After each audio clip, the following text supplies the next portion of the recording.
Hi everyone, welcome back to a new video of how to log in. Today in this video I'm going to show you how you can delete your Bifrost wallet. Keep watching the video till the end. To delete your Bifrost wallet, firstly open your Bifrost Wallet application. The official page of Bifrost Wallet will appear on the screen. Enter or type in your PIN code to enter your wallet. On the next page, click on Settings option on the bottom right corner of the screen. Scroll all the way down and tap on Delete Wallet. Confirm deletion of your wallet by clicking on Delete Wallet once again. This is how you can delete your Bifrost wallet quickly and easily just in few steps. If you have any thoughts or queries, let us know in the comment section. Don't forget to subscribe to our channel. Also press the notification bell icon so that YouTube will notify you whenever we post a new video.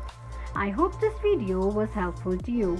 If it was, go ahead and give us a thumbs up. Thank you so much for watching.